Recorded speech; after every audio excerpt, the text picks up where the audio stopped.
Hello friends, welcome back to target TGT home science. मैं विनीता वर्मा स्वागत करती हूँ आपका आपके चैनल पर। चलिए हम अपनी 50 डेज की जो सीरीज है उसको स्टार्ट करते हैं, है ना। इसकी जो है हमारी आज कौन सी क्लास होगी, तो ये होगी हमारी आज 28 नंबर की क्लास। तो देखिए हमारी सीरीज का आज का पहला प्रश्न है, कपास के तंतु में किस प्रकार की क्रिस्टलीय संरचना पाई जाती है ना। और देखिए हमारी ये जो है पीडीएफ बनी हुई है 50 डेज सीरीज की, है ना। तो इससे जो है आप लोग प्रैक्टिस करते रहिए। और एक्सटेंशन एजुकेशन की जो क्लास चल रही है वो भी जो है बहुत ही इम्पॉर्टेंट टॉपिक्स में हम पढ़ा रहे हैं, तो उसको भी आप लोग कहीं जो है रिवीजन करते रहिए, उससे भी जुड़िए। देखिए डेली क्लास प्रोवाइड नहीं करवा पा रहे हैं, कुछ समस्याएं हैं, लेकिन फिर भी जितना करवा रहे हैं कंटेंट उतना बहुत ही इम्पॉर्टेंट है आपका इस टाइम, इसलिए जो है इसको जरूर देखिए आप लोग। बहुत ही बिल्कुल ऑथेंटिक चीजें हम प्रोवाइड करा रहे हैं। चलिए देखिए पहला प्रश्न है हमारा, कपास के तंतु में किस प्रकार की क्रिस्टलीय संरचना पाई जाती है। ऑप्शन हमारे हैं, ए है अल्फा सेलुलोज, बी है बीटा सेलुलोज, सी है गामा सेलुलोज, डी है डेल्टा सेलुलोज। तो हमारा करेक्ट आंसर क्या हो जाएगा, ऑप्शन ए। क्या हो जाएगा,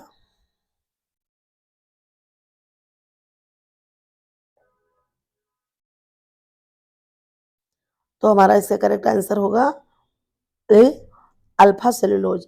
फिर चलिए देखते हैं अगला प्रश्न। अगला प्रश्न क्या कह रहा है, ऊन के फाइबर में कौन सा रासायनिक बंधन इसे लोचदार बनाता है।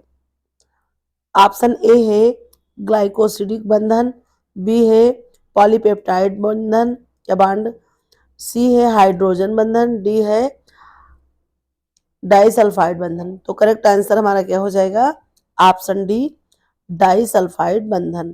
ठीक है, ऊन के फाइबर में कौन सा रासायनिक बंधन इसे लोचदार बनाता है, यानी कि जो हमारा ऊन है वो जो लचकदार होता है, लोचदार होता है, तो किसके कारण होता है, तो जो डाइसल्फाइड बंधन बॉन्ड होता है उसके कारण ऊन में लचीलापन होता है। फिर चलिए देखते हैं नेक्स्ट क्वेश्चन। नेक्स्ट क्वेश्चन क्या कह रहा है हमारा, सिंथेटिक फाइबर की जल अवशोषण क्षमता सबसे कम किसमें होती है। ऑप्शन हमारे हैं, ए है नायलॉन, बी है एक्रेलिक, सी है पॉलिएस्टर, डी है रेयान। तो करेक्ट आंसर हमारा क्या हो जाएगा, ऑप्शन सी पॉलिएस्टर। फिर चलिए देखने चलते हैं नेक्स्ट क्वेश्चन। रेशम के तंतु को अधिक चमकदार बनाने के लिए किस प्रक्रिया का प्रयोग किया जाता है। तो किस प्रक्रिया का प्रयोग किया जाता है, आइए देखते हैं। ऑप्शन हमारे क्या हैं, ए है डेसरिसाइजिंग, बी है वेट प्रोसेसिंग, सी है मर्सरीकरण, डी है कैलेंडरिंग। तो रेशम के तंतु को अधिक चमकदार बनाने के लिए हम क्या करते हैं, तो ऑप्शन हो जाएगा हमारे पास करेक्ट आंसर ऑप्शन सी मर्सरीकरण। फिर चलिए देखते हैं अगला प्रश्न, किस प्राकृतिक फाइबर में अमीनो एसिड्स उपस्थित होते हैं। तो ऑप्शन हमारा है कपास, फिर है ऊन, फिर है लिनन, फिर है जूट। देखिए पूछ क्या रहा है, अमीनो एसिड्स, और अमीनो एसिड्स किसकी इकाई है, तो वो आप लोग जान ही रहे हैं किसकी, तो प्रोटीन की इकाई, यानी कि प्रोटीन युक्त जो रेशा होगा उसमें अमीनो एसिड्स उपस्थित होंगे। प्रश्न सरल है, बस थोड़ा सा लैंग्वेज घुमा दी गई। तो कपास हमारा सेलुलोजिक रेशा है, लिनन भी हमारा सेलुलोजिक रेशा है, जूट में भी ये कड़कीला रुखरीला सा होता है, और इसमें जो है क्या ट्विस्टिंग नहीं होती है, ऐठन नहीं होती है, प्राकृतिक, इसलिए इसके वस्त्र बनाए नहीं जाते हैं। तो हमारा आंसर क्या हो जाएगा, ऑप्शन बी ऊन। फिर चलिए देखते हैं अगला प्रश्न क्या है, विस्कस रेयान के उत्पादन में कौन सा प्रमुख रसायन प्रयुक्त होता है। ए है सोडियम सल्फेट, बी है सोडियम हाइड्रोक्साइड, बी है कार्बन डाई सल्फाइड, डी है सोडियम बाई सल्फाइड। तो क्या पूछ रहा है, विस्कस रेयान। ठीक है, विस्कस रेयान के उत्पाद में कौन सा प्रमुख रसायन प्रयुक्त होता है, हमारा आंसर हो जाएगा option C carbon disulphide. फिर चलिए देखते हैं अगला प्रश्न, ऊन में मौजूद केराटिन प्रोटीन को किस रसायन द्वारा विघटित किया जाता है। ऑप्शन है हमारे सोडियम हाइड्रोक्साइड, बी है एसिटिक एसिड, सी है अमोनिया, डी है क्लोरीन। तो करेक्ट आंसर हमारा क्या हो जाएगा, ऑप्शन ए सोडियम हाइड्रोक्साइड, ये हमारा करेक्ट आंसर हो जाएगा। फिर चलिए देखते हैं अगला प्रश्न, नायलॉन किस प्रक्रिया द्वारा निर्मित होता है? ऑप्शन है कंडेंसेशन पॉलीमराइजेशन, बी है ऑडिशन पॉलीमराइजेशन, सी है ऑक्सीडेशन, डी है हाइड्रोलिसिस। तो करेक्ट आंसर क्या हो जाएगा? ऑप्शन ए कंडेंसेशन पॉलीमराइजेशन की प्रक्रिया। ठीक है, इसके द्वारा हम क्या करते हैं? इस प्रक्रिया द्वारा नायलॉन का निर्माण करते हैं। फिर चलिए देखते हैं अगला प्रश्न क्या कह रहा है। हमारा अगला प्रश्न, कौन सा कपड़ा नमी को सबसे अधिक अवशोषित करता है? ऑप्शन है जूट, लिनन, कपास, पॉलिस्टर। तो करेक्ट आंसर हो जाएगा ऑप्शन सी कपास। फिर चलिए देख लेते हैं अगला प्रश्न, कपास के तंतु में किस प्रकार की संरचना पाई जाती है? तो ऑप्शन हमारे ए है सेलुलोज, बी है प्रोटीन, सी है अमीनो एसिड्स, डी है फाइब्रोबिन। तो करेक्ट आंसर क्या हो जाएगा? किस प्रकार की संरचना होती है? तो ये सेलुलोजिक संरचना होती है ना कपास की, इसलिए करेक्ट आंसर होगा ऑप्शन ए सेलुलोज। फिर चलिए देखते हैं अगला प्रश्न, वर्क सिंप्लीफिकेशन सिद्धांत का सबसे अधिक उपयोग किस क्षेत्र में किया जाता है? ऑप्शन ए है गारमेंट्स मैन्युफैक्चरिंग, बी है गृह प्रबंधन, सी है कृषि विज्ञान, डी है वित्तीय योजना। तो करेक्ट आंसर हमारा क्या हो जाएगा? ऑप्शन बी गृह प्रबंधन, है ना। वैसे भी हम पढ़ते हैं, हमारी ये इंपॉर्टेंट डिजिट है पूरी, कह सकते हैं, या एक पूरा पार्ट है होम मैनेजमेंट का।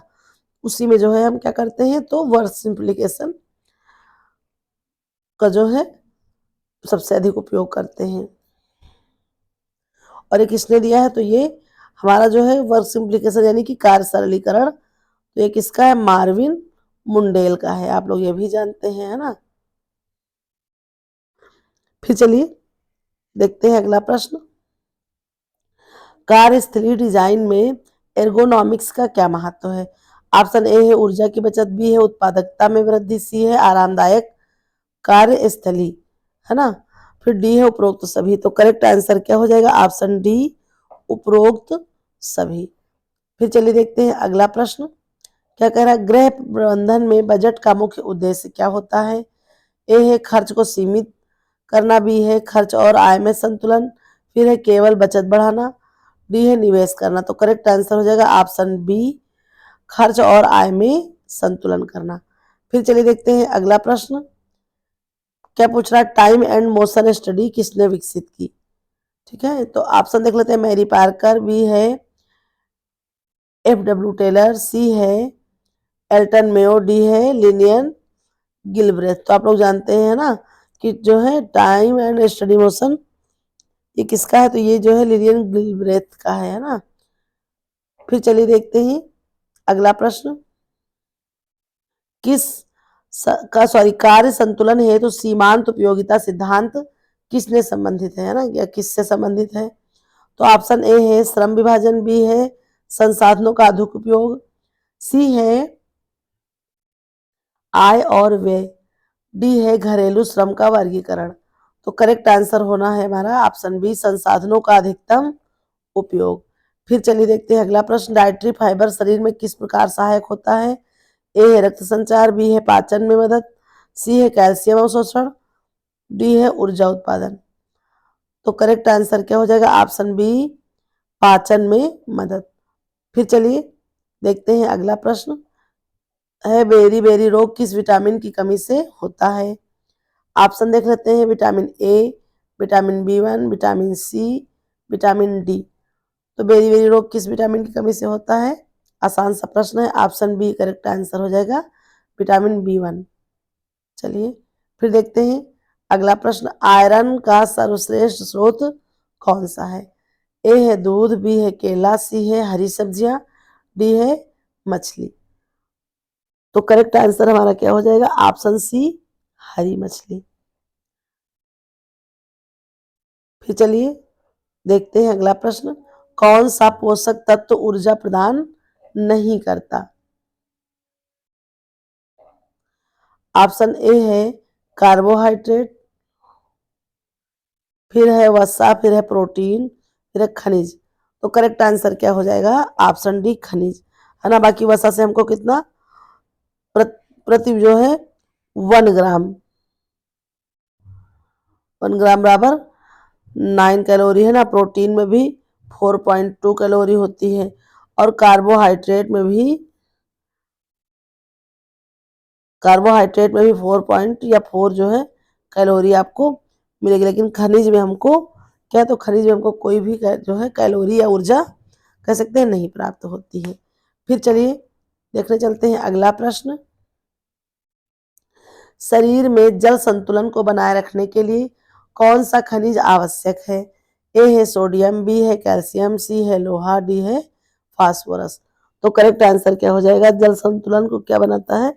तो ये ऑप्शन ए हो जाएगा सोडियम। सोडियम हमारे शरीर में जल संतुलन को बनाए रखता है। फिर चलिए देखते हैं अगला प्रश्न।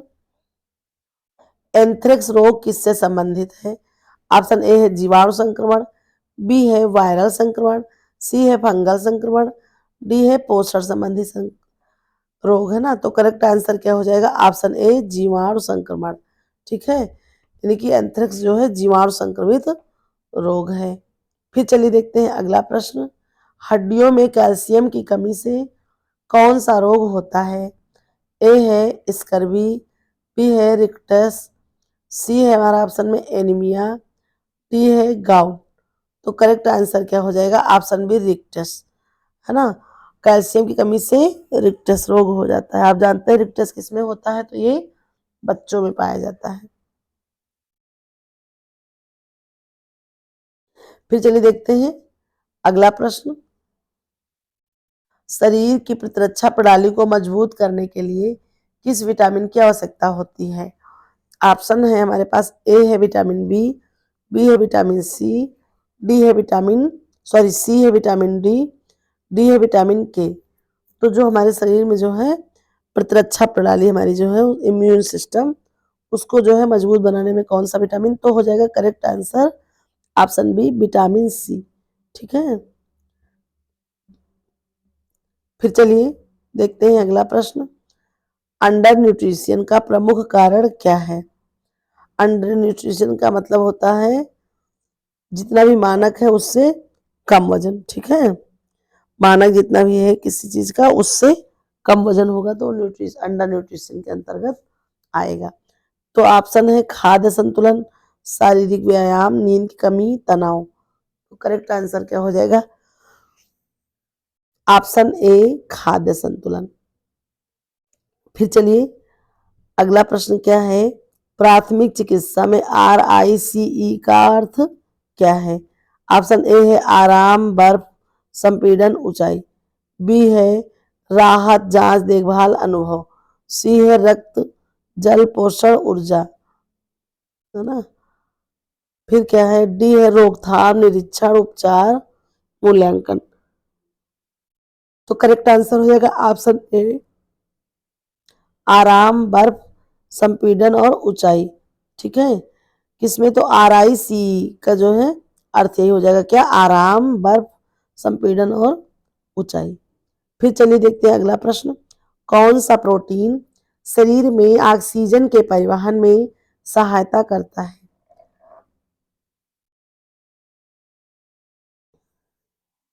ऑप्शन है, ए है एल्ब्यूमिन, बी है हीमोग्लोबिन, सी है कैरोटीन, डी है कोलाजेन। तो करेक्ट आंसर क्या हो जाएगा? ऑप्शन बी हीमोग्लोबिन है ना। प्रोटीन जो है कौन सा प्रोटीन शरीर में जो क्या करता है? ऑक्सीजन के परिवहन को में सहायता करता है। तो हीमोग्लोबिन, हीमोग्लोबिन प्रोटीन जो है वो पूरे शरीर में ऑक्सीजन परिवहन को सहायता करता है। फिर चलिए देखते हैं अगला प्रश्न। एंजाइम एमाइलेज का क्या कार्य है? ए है प्रोटीन को तोड़ना, बी है वसा को पचाना, सी है कार्बोहाइड्रेट को पचाना, डी है खनिजों का अवशोषण बढ़ाना। तो करेक्ट आंसर क्या हो जाएगा हमारा? ऑप्शन सी कार्बोहाइड्रेट का पाचन, है ना। एंजाइम इमाइलेज क्या क्या कार्य है? तो ये हो जाएगा कार्बोहाइड्रेट को पचाना। फिर चलिए देखते हैं अगला प्रश्न। पेलाग्रा रोग अभी तक था बेरी बेरी, तो विटामिन B1 की कमी से होता था वो। अब इसमें देख लेते हैं पेलाग्रा रोग किस विटामिन की कमी से होता है। बहुत आसान प्रश्न है लेकिन कभी कभी विटामिन B कॉम्प्लेक्स एक तो है तो उसमें कंफ्यूज हो जाते हैं, इसलिए रिवीजन ज़रूरी है। अपना है ना रिवीजन रहता है तो चीज़ें गलत नहीं होती हैं। आप सबसे ज़्यादा है कि आप रिवीजन करिए। हम सोच रहे हैं कि जो है शॉर्ट्स नोट्स थोड़े-थोड़े हम दोबारा आप लोगों के लिए बनाएँ और प्रोवाइड कराएँ उनको। उन शॉर्ट्स नोट्स किस प्रकार से लेकिन आप लोगों को प्रोवाइड कराएँ, तो आपका जो है रिवीजन हो जाए। अगर आप लोग इतने में से कोई एक आध लोग अगर मुझे सलाह दें, तो हम फिर मतलब अपने शॉर्ट्स नोट्स आप लोगों को प्रोवाइड कराना चाहेंगे, तो उस पर हम थोड़ा-सा कार्य करेंगे। आप लोगों को बिल्कुल जो है उसमें रिवीजन करने में समस्या भी नहीं आएगी, या फिर इसी पे पीडीएफ की तरह डाल दें, तो आप लोग क्या करें उसको जो है प्रिंट आउट निकलवा लें। इस तरह से अगर आप चाहें, अगर आप में से अगर 8-10 लोग चाहेंगे, तो हम फिर अपना शॉर्ट्स नोट्स के बारे में कार्य करेंगे। तो वैसे तो हमने बनाया है, लेकिन फिर भी जो है किस हिसाब से आप लोगों को पूरा-पूरा रिवीजन कराना हो, उसके अकॉर्डिंग हम फिर से जो है इस पर कार्य कर सकते हैं। तो देखिए, अगर आप लोग चाहते हैं तो कमेंट करिए हमारे पे कि जो है मैम जो है शॉर्ट्स नोट्स आप प्रोवाइड कराइए, तो देखते हैं उसके विषय में हम, है ना? तो चलिए देखते हैं। ऑप्शन है विटामिन बी3, फिर है विटामिन डी, फिर है विटामिन के, फिर है विटामिन ए। तो क्या पूछ रहा है? पेलाग्रा रोग, है ना? तो पेलाग्रा किसी कमी से होता है? विटामिन बी3, है ना? ऑप्शन ए जो है करेक्ट आंसर हो जाएगा। विटामिन बी3 की कमी से पेलाग्रा होता है। और बेरी-बेरी क्या होता है? किससे होता है? तो बी1 से होता है, बेरी-बेरी, ठीक है? ये भूलना नहीं, इसीलिए बार-बार रिवीजन के लिए जो है ये प्रश्न डाल देते हैं। फिर चलिए देखते हैं अगला प्रश्न। क्वेश्चन नंबर है कौन सा हमारा? 29। ठीक है, शरीर में जल संतुलन बनाए रखने के लिए कौन सा हार्मोन उत्तरदायी है? ठीक है, अभी तक था कौन सा खनिज, तो हमारा क्या था जल संतुलन के लिए? सोडियम। अब पूछ रहा कौन सा हार्मोन उत्तरदायी है? तो ऑप्शन ए है इंसुलिन, बी है एड्रेनालिन, सी है एंटी डाययूरेटिक हार्मोन एडीएच, है ना, डी है थायरॉक्सिन। तो करेक्ट आंसर हमारा क्या हो जाएगा? Option C anti diuretic hormone यानी कि एडीएच। ये हमारा क्या है? तो शरीर में जल संतुलन को बनाए रखता है। एंटी डाययूरेटिक हार्मोन हमारा क्या है? तो शरीर में जल संतुलन को बनाए रखता है। फिर चलिए देखते हैं अगला प्रश्न। ग्वाइटर रोग किस कारण होता है?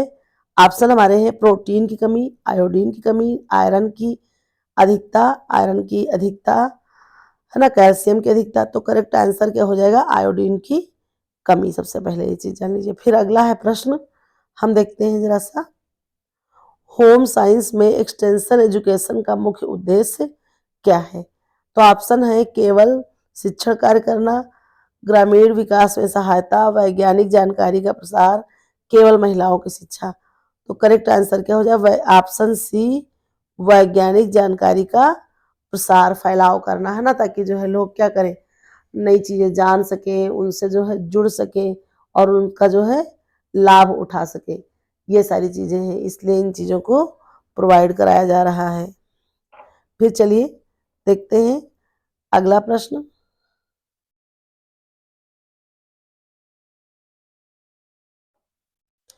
प्रौढ़ शिक्षा कार्यक्रम में टीएलएम का क्या अर्थ है ना? टीएलएम का क्या अर्थ है? आइए देखते हैं अपने ऑप्शन। ए है टेक्नोलॉजी लर्निंग मेथड, बी है टीचिंग लर्निंग मटेरियल, सी है ट्रांसफॉर्मिंग लर्निंग मॉडल, डी है टूल्स फॉर लर्निंग मेथड। तो करेक्ट आंसर क्या हो जाएगा? Option be teaching learning method. ठीक है, टी से टीचिंग, एल से लर्निंग, एम से मटेरियल, टीचिंग लर्निंग मटेरियल। ये हो जाएगा प्रौढ़ शिक्षा कार्यक्रम में टीएलएम का अर्थ। फिर चलिए देखते हैं अगला प्रश्न क्या कह रहा है। स्वयं सहायता समूह एसएचजी का मुख्य कार्य क्या होता है? ऑप्शन ए है लोगों को रोजगार देना, बी है सामूहिक बचत और ऋण सहायता, सी है खाद्य उत्पादन, डी है ग्रामीण क्षेत्रों में शिक्षा देना। तो करेक्ट आंसर क्या हो जाएगा? स्वयं सहायता समूह का मुख्य कार्य ऑप्शन बी सामूहिक बचत और ऋण सहायता। ये सारी चीजें हैं। फिर चलिए देखते हैं, देख लेते हैं अगला प्रश्न क्या कह रहा है।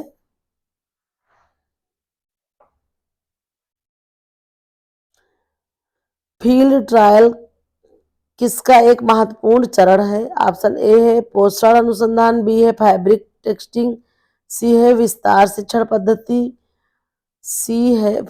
डी है वित्तीय लेखा। तो करेक्ट आंसर हो जाएगा ऑप्शन सी, विस्तार शिक्षा पद्धति, है ना। फिर चलिए देखते हैं अगला प्रश्न। विस्तार शिक्षा के एडॉप्शन प्रोसेस में कौन सा चरण सबसे महत्वपूर्ण होता है?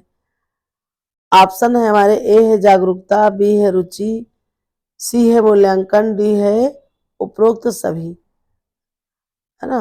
विस्तार शिक्षा में इन सारी चीजों की आवश्यकता होती है, तो इसलिए करेक्ट आंसर हमारा क्या हो जाएगा? ऑप्शन डी, सभी। फिर चलिए देखते हैं अगला प्रश्न क्या कह रहा है।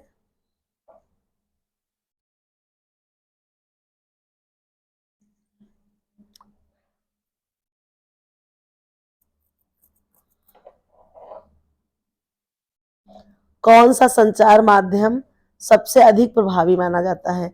ए है दृश्य माध्यम, श्रव्य माध्यम, ऑडियो विजुअल माध्यम, फिर है लिखित माध्यम।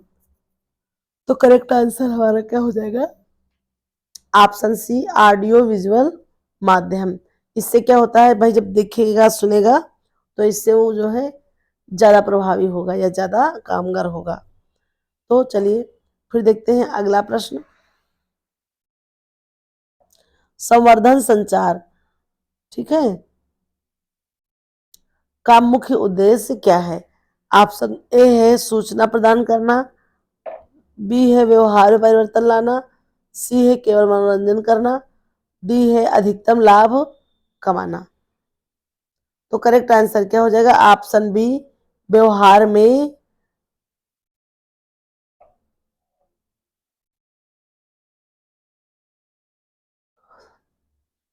व्यवहार में परिवर्तन लाना, है ना। ये हो जाएगा संवर्धन संचार का मुख्य उद्देश्य। फिर चलिए देखते हैं अगला प्रश्न। रोजगार आधारित शिक्षा के लिए कौन सा दृष्टिकोण उपयोगी है? तो ऑप्शन देख लेते हैं। प्रयोगात्मक परीक्षा, बी है सैद्धांतिक परीक्षा शिक्षा, सी है पारंपरिक शिक्षा, डी है केवल कक्षा आधारित। तो हमारा इसका जो रोजगार आधारित शिक्षा के लिए कौन सा दृष्टिकोण हो जाएगा उपयोगी? तो ये हमारा होगा इसका आंसर ऑप्शन ए, प्रयोगात्मक शिक्षा। फिर चलिए देखते हैं अगला प्रश्न। ग्रामीण महिलाओं को सशक्त बनाने के लिए कौन सा कारक सबसे महत्वपूर्ण है? ए है शिक्षा और प्रशिक्षण, बी है अधिक आर्थिक निर्भरता, सी है सामाजिक बंधन, डी है केवल सरकारी सहायता। तो करेक्ट आंसर हमारा क्या होने वाला है?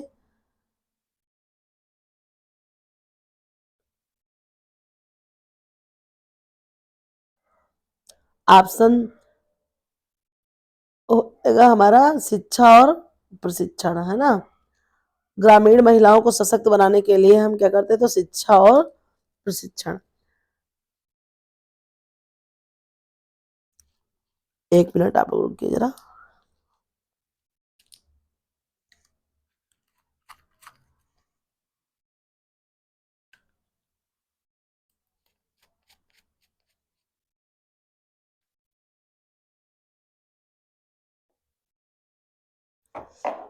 अगला क्वेश्चन है, फार्म रेडियो कार्यक्रम का मुख्य उद्देश्य क्या होता है?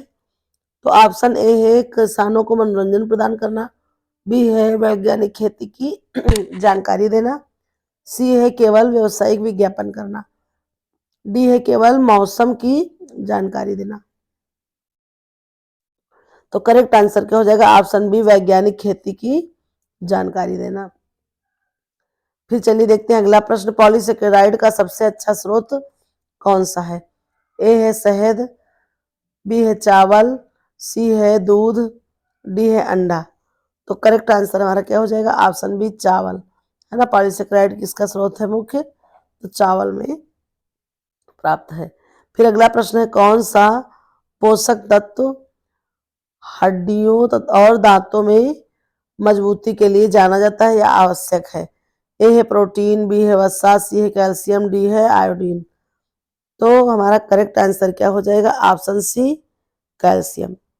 फिर चलिए देखते हैं।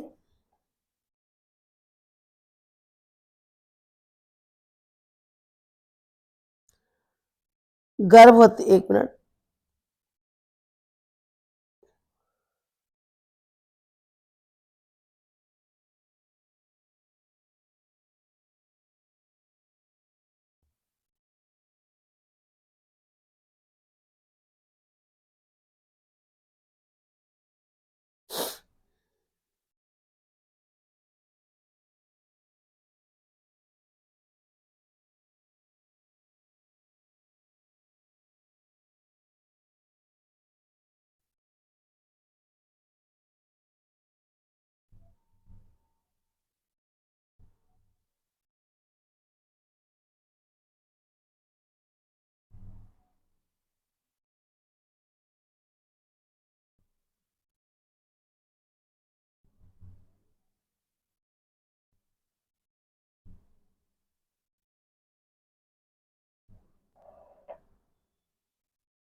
अगला प्रश्न है हमारा, देख लेते हैं जरा।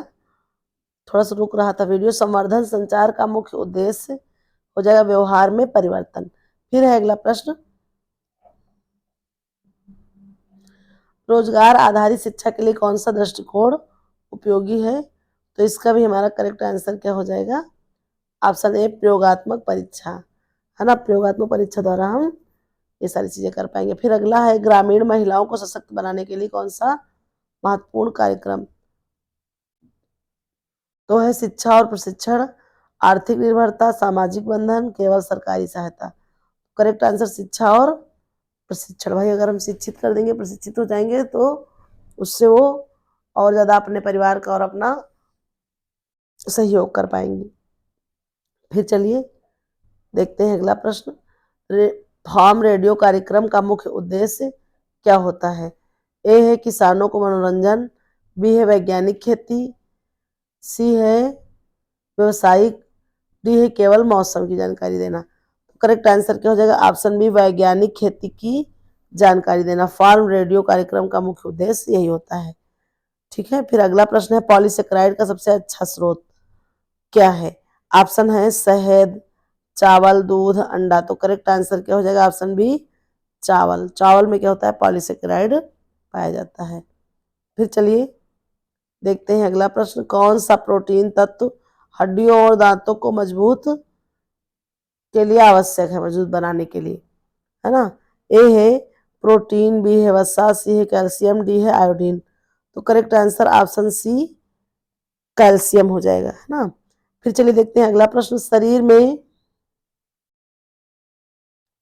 ग्लूकोज की मात्रा को नियंत्रित करने वाला हार्मोन कौन सा है? ए है एड्रेनालिन, बी है इंसुलिन,